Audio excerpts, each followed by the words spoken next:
Table of Contents. Introduction. A Machine for All Seasons. Chapter 1. Zombies, the New Men and Their Machines. Chapter 2. The World is a Computer. Chapter 3. The Power of Being Human. Chapter 4. A Machine for All Seasons. Chapter 5. The Human is a Machine. Chapter 6. Psychology, Neuroscience and Consciousness. Introduction. A Machine for All Seasons. ChatGPT was asked to write a 1,000-word essay on philosophy and artificial intelligence, and the answers provided help us to understand at least how the programmers think and reason about the phenomenon they have created. The conclusion Chat arrived at was, the intersection of philosophy and artificial intelligence encompasses a vast array of profound questions that challenge our understanding of the mind, consciousness, ethics, knowledge, and human existence. As AI continues to advance, it becomes increasingly important to engage in philosophical reflections that guide the responsible development and deployment of this powerful technology. By exploring these philosophical dimensions, we can forge a more profound appreciation of human intelligence and its relationship with the rapidly evolving world of AI. Together, philosophy and artificial intelligence offer a unique perspective that can illuminate the path to a future where both human minds and machines coexist in harmony and understanding. July 20, 2023. The key words in the opening sentence are challenge our understanding of the mind, consciousness, ethics, knowledge, and human existence. It is clear that Chat is taking an explorative, cautious approach to this question, and other questions we ask later indicate that Chat does not quite engage with the arguments philosophers have provided against using some of the language used above, e.g. understanding, intelligence, etc. It almost seems as if it is the question of the peaceful coexistence of man and computer that primarily occupied the programmers, and they are at pains not to take a definite defendable position on many of the issues that are raised about AI. Chat was also asked to write a 1,000-word essay on the topic of Know Thyself, and two features of its answer stood out. Firstly, no connection was made between this topic and the topic of the importance of knowing what it is we do not know. Socrates is mentioned, but not the fact that his entire philosophical adventure may have been sponsored by the statement of the oracle that he was the wisest man in Athens because he knew what it is that he did not know. Secondly, it is remarkable that Chat speaks about our personal, introspective journey as if it regarded itself as part of the community of minds that form our human communities. It is clear here that the programmers are not programming Chat in accordance with a clear conception of the identity of the machine, what it is in itself, but are rather importing their own identities into the equation. This may cause confusion in the future and gives rise to the philosophical demand that the programmers form a clear picture of the machine's powers and potentialities, and program the machine accordingly. Joseph Weizenbaum, in his work Computer Power and Human Reason, tells us about his experience of what he calls the artificial intelligentsia, in unflattering terms, calling them compulsive mad scientists. If these characters are our programmers, we can certainly wonder whether they know what they don't know. We shall offer a review of Weizenbaum's work subtitled From Judgment to Calculation in a later chapter. Introspection was a topic covered in Volume 1 of my work, The World Explored, The World Suffered, A Philosophical History of Psychology, Cognition, Emotion, Consciousness, and Action. In this volume there is a chapter on Plotinus, an ancient thinker who belonged to the Platonic school of philosophy. Plotinus subscribed to a theory of the soul, sush, that would reject confusing artefacts with forms of life. When he discusses the senses and sensation, there is no confusion of, for example, biologically related visual images with the automated digital visual images, ADVIs, that are so commonly encountered in the world of artificial intelligence. There is, that is, a clear recognition of the difference in distinction between techne and episteme. This is part of the knowledge the Greek oracle and the everyday Greek took for granted, seeing in the former the need for a calculative form of reasoning that does not follow the principles of theoretical reasoning involved in epistemological knowledge claims. Plotinus claims that we humans use sensation to discriminate between experiences, and this is certainly not the case with computers that cannot in any sense feel anything, since they do not possess the appropriate biological nervous system. The soul, for Plotinus, belongs to a realm of thought and being, and is likened unto a musician playing a physical harp that belongs to another realm of being that relates to external objects. He points, in the spirit of Aristotle, to the melody emanating from a harp as the principle, archi, of the activity. The type of knowledge operative in this situation is obviously a non-observational type of knowledge, and is, therefore, more practical and related to various practical aesthetic concerns that we human beings possess. Kant's third critique discusses aesthetic judgment and teleological judgment as well as themes relating to sush, in a way that we are reminded of the hylomorphic approach to such themes. The most elementary power of sush is the power of sensation that, for Kant, carries with it more than the power of discriminating one thing from another in experience. Knowledge, in the form of an a priori intuitive awareness of space and time, flows from the human body composed of a complex set of organs orchestrating a configuration of limbs which, according to O'Shaughnessy, generate a body image that is known non-observationally, and that inhabits space and time, rather than merely occurring in a space-time continuum in the way a grain of sand in a desert or a machine does. Given the fact that a computer, or Turing machine, has a fundamental relation to mathematics that relies on a sequence of functions being arrayed in time, either simultaneously or linearly, one after another, it is not particularly surprising to discover that the alphabet, composing the so-called information strings relating to such machines, is composed of zeros and ones. This is the language of the machine, although one must hasten to add that the use of the term language to describe what is occurring here is attenuated to say the very least. The zeros and ones may not refer to a space in the machine, but rather to whether a particular process is operating or not. The principle operating here is an energy regulation principle that is not entirely dissimilar to that energy regulating principle operating in the brain, with the caveat that the machine is constituted of inorganic matter moved by electrical currents, whilst the brain, on the other hand, is an organic system moved by both chemistry and electrical activity. This material difference alone might rule out the possibility of any form of self-awareness occurring in the machine, and this self-awareness in turn may be the crucial element necessary for agency, that is, for an act of will to occur. This difference may also account for the very human act of knowing to occur, an act based on sensation and the feeling of the sensation. The difference I am drawing attention to here is similar to the difference that exists between a perceptual image of a castle and a digitally generated image of a castle, whether we are talking about images in motion, such as those generated by film or television cameras, or alternatively, still-life images that may be painted or drawn. The latter are, in the true tradition of Plato, simulated images of reality that are like the shadows projected upon the wall of the prisoner's cave. They are artefactual. Such images cannot form the basis for generating either an act of knowledge, episteme, justified true belief, or an action directed toward the good in the external world, arete, virtuous act. Stanley Cavell, in an interesting book on the ontology of film, entitled The World Viewed, made the following claim. An immediate fact about the medium of the photograph is that it is not painting. A photograph does not present us with likenesses of things. It presents us, we want to say, with the things themselves. Harvard University Press, Cambridge, 1971, page 17.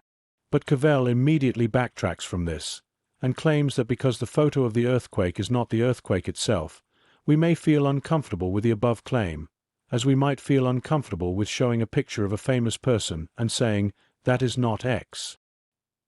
He compounds the mystery surrounding the ontological structure of such images by claiming, so far as photography satisfied a wish, it satisfied a wish not confined to painters, but the human wish, intensifying in the West since the Reformation, to escape subjectivity and metaphysical isolation, a wish for the power to reach this world. Page 21. Cavell asks himself the question of how photography managed to escape subjectivism, and he gives himself the answer that it succeeds in doing this by the process of automation, a process that removes the human being completely from the artistic equation. This is an interesting discussion in the light of the questions we have been raising about artificial intelligence. Is not the human being here too, removed from the equation? There are, we know, programmers behind what is happening on our computer screens, as there are directors responsible for the films we view, but the question we need to ask here is the question Weizenbaum raises. Have the programmers become like their machines, automatons, and robotic presences? Machines, as we have noted, are not organic, and therefore not in need of food, but Weizenbaum speaks of these programmers as beings in need of having their food brought to them. Cavell, in the introduction to his work, invokes the spectre of Plato, and asks whether the relation of the image to what it is an image of is not a relation of participation. The images in motion we encounter then somehow announce the presence of the thing itself. A fundamental fact of film's photographic basis, that objects participate in the photographic presence of themselves on film. They are essential in the making of their appearances. Objects projected on a screen are inherently reflexive. They occur as self-referential, reflecting upon their physical origins. The question I am raising with this discussion is whether we are not dealing with shadows on a cave wall, but rather with the many objects in the world participating in the one idea of them, an idea that gives them their reality. Insofar as the images we encounter on our television and cinema screens are moving and have a basis in photography, they must, in a sense, escape the argument that attempts to characterize them as subjective imaginings that have little contact with reality.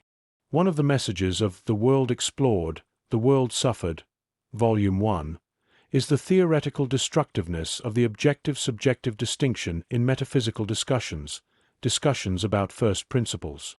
Sometimes this subjective-objective distinction is being used to neutralize first principle arguments, and sometimes we refuse its application in contexts where the issue is one of defending different forms of logical solipsism. Perhaps the solution to this problem is to abandon this distinction altogether in favor of Aristotelian Kantian frameworks, which situate the human being in a framework well expressed by Heidegger's term, being in the world. The important fact to remember, in the context of this discussion, is that phenomena in the world get their explanations from three different forms of science: theoretical, practical, and productive. Techne has its roots in the productive sciences that situate themselves not in the faculties of the understanding, but in relation to the associated mental faculty of judgment. Technological instrumental equipment such as AI robots and computers are not worthy ends in themselves for humanity, and are, therefore, not something we can speak with a universal voice about. There is, at best, an appeal to instrumental practical reasoning that sets its sights on the means to ends rather than on the ends themselves. The form of reasoning we encounter in such contexts is the form of an instrumental hypothetical imperative that selects means to ends. Insofar as humans are concerned, it is a measure of human intelligence, according to William James in his Principles of Psychology, that if we find our path to an end blocked, we can then choose an alternative means to the end. This kind of freedom of choice, however, is not available to computers and their programs in situ. So, there is no human element directly involved in this process, and this is why we have raised the issue of automation in relation to the images in motion in the case of film. AI is not entitled to the term intelligent on James's reasoning, because however real the cause-effect relations involved in the relation between the lines of the program and the operation of the computer, the effects are automated effects, and not products of free human choices. Moreover, James further claims that the pursuance of future ends and the choice of means for their attainment are thus the mark and criterion of the presence of mentality in a phenomenon. Principles of Psychology, Volume 1, James, W., Dover Publications, New York, 1890, page 8. This is in line with both Aristotelian and Kantian thinking, and James continues to contrast the criteria of mentality with automatic or machine-like deterministic activity, where there is both no possibility for choice or any relation to desire. James argues that there are reflex responses in living beings that appear to be in accordance with pure mechanical causation, but it is important to note that this admission is also to be acknowledged in the light of the above. That is, the reflex system can be both monitored by the mentality of a human organism and qualified by an immediate mental response which might, for example, explain that the reflex was not intended. James was writing during the times of troubles for psychology, that is, during the divorce proceedings between philosophy and scientific psychology that had begun under the banner of the definition of psychology as the science of consciousness. The definition of psychology William James coined was the science of mental life, its phenomena and conditions, and this was an attempt to summarize both the philosophy of mind of his time and the scientific research from all over the world. James was competent in both German and French. He was writing in a time of transition in philosophy that he helped to initiate with his eventual creation of the school of pragmatism, a transition that Brian O'Shaughnessy would echo and modify in his two-volume work on The Will, a dual-aspect theory, Cambridge University Press, Cambridge, 1980.